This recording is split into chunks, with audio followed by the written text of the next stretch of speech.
बहनों और भाइयों, आज नो न्यूज ओनली व्यूज पर जिस तरह से हम बात करने जा रहे हैं वो किसी आईपीएल क्रिकेट मैच से कम नहीं।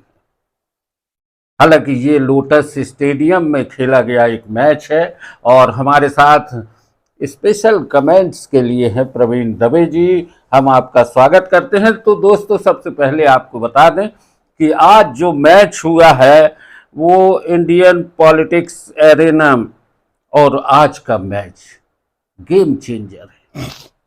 आम आदमी पार्टी की तरफ से मैदान में उतरे स्टार खिलाड़ी राघव चड्ढा अचानक से जैसे ही बॉलिंग शुरू होने वाली थी वैसे ही उन्होंने अपना बैट नीचे रख दिया और भारतीय जनता पार्टी की टीम में शामिल हो गए। न सिर्फ वो शामिल हुए बल्कि 7 और सांसदों की लिस्ट लेकर पहुंचे, जिसमें एक जाने माने खिलाड़ी हरभजन सिंह का भी नाम है। हालांकि वो मैदान में नहीं थे। इस मैदान में, जो कि राजनीति का मैदान है, वे इस समय आईपीएल क्रिकेट मैच में कमेंट्री कर रहे हैं और वहां पर व्यस्त हैं। वहीं स्वाति मालीवाल भी बाहर हैं।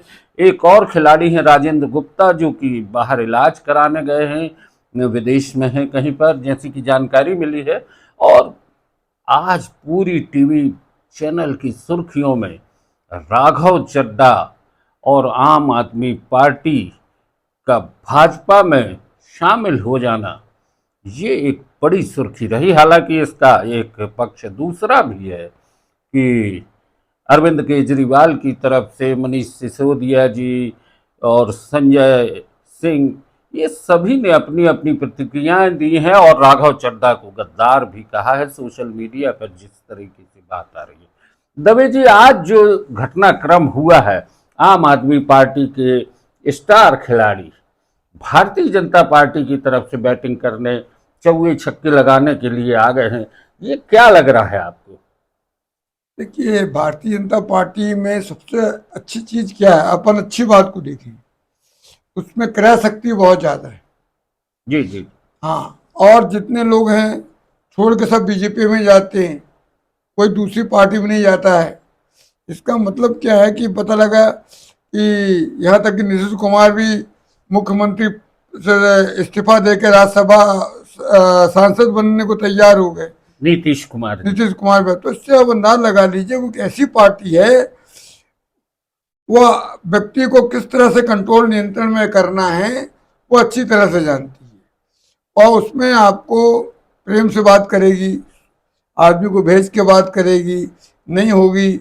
अब जैसे इन्हीं को भेज दिया, राघव चड्ढा को अलग किया, तो जिनको अभी बनाया था राज्यसभा के अंदर में विपक्ष का, पता लगा उसके पीछे ईडी लग गई।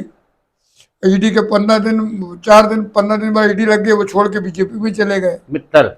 हाँ, तो कहने का मतलब क्या है, बीजेपी की ताकत है कि बीजेपी जानती है प्रेम से बात करो, प्रेम से बात नहीं करता है तो आंख दिखा के बात करो, आंख से गुर्रा, नहीं तो फिर इनके जितने जितने भी लोग हैं नेतागिरी में, कोई दूध का धोला नहीं, सबके काले चिट्ठे हैं।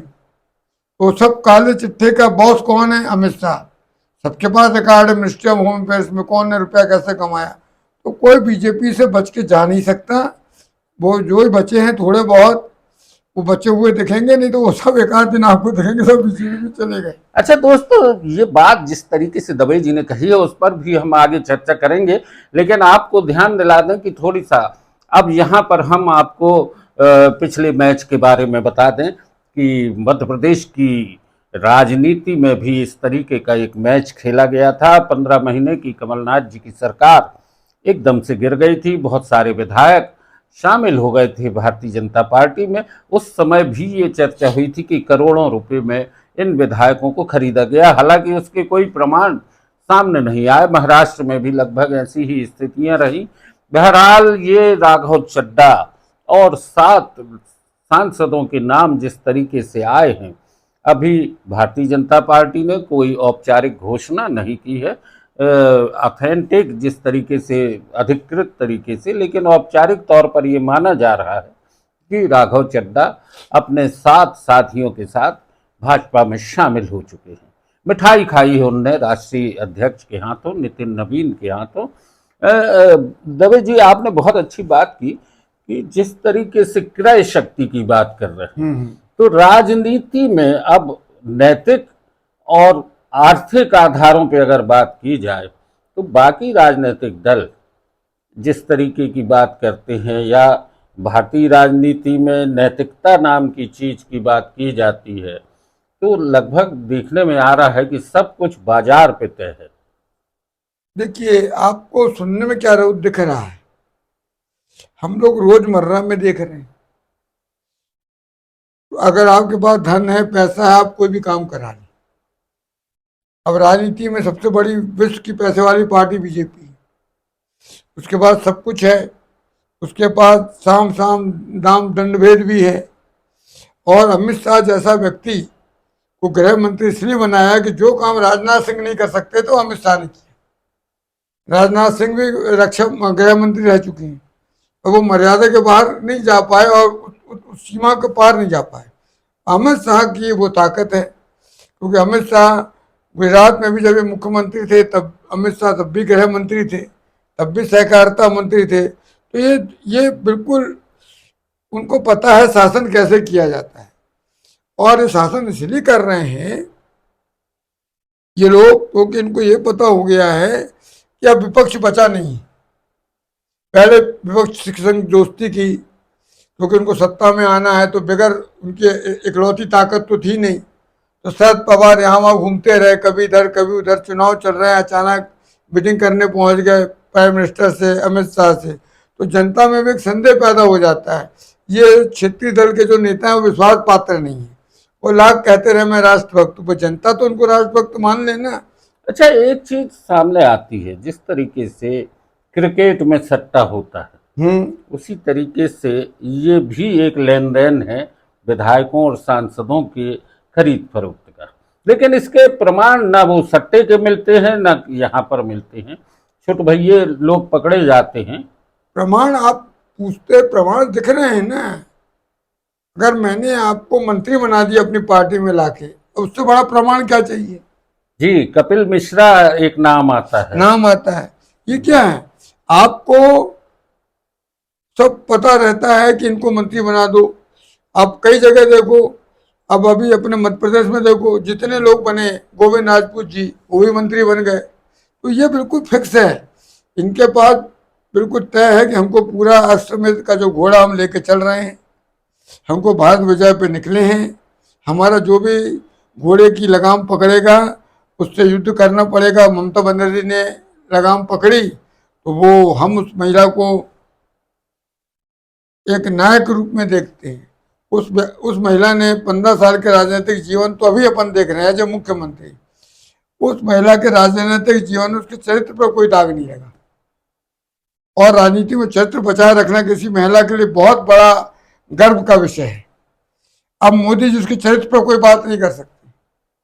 मोदी जी ने पकड़ लिया कि अब हमको करना क्या है, तो उनने हिंदू मुसलमान चला, कोई बात नहीं। अब उनने कहा झालबूढ़ी चल गया।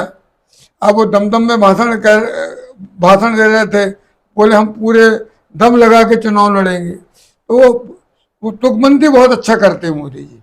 माने दमदम का दम और बिहार का आलू दम, बस उनके पास भाषा शैली इतनी अच्छी है कि हम लोग जो हिंदी भाषी बेल्ट के हैं ना, उनको भाषा शैली बहुत पसंद आती है। कोई किसी की मजाक उड़ा रहा तो पर भी आनंद लेते हैं। हम लोग साउथ जैसे इसलिए तरक्की नहीं कर पाए क्योंकि हम लोग में योग्यता ही नहीं साउथ जैसे तरक्की करने की। तो दोस्तों, ये पूरी चर्चा एक अलग तरह से थी, और नो न्यूज ऑनली व्यूज पर आज बस इतना ही। राघव चड्ढा भाजपा में शामिल हो गए हैं, और हमारे स्पेशल कमेंट्स आज जिस तरीके से चल रहा था, ये लोटस स्टेडियम में जो मैच हुआ है उस पर बात हो रही थी। प्रवीण दवे जी, बहुत बहुत धन्यवाद।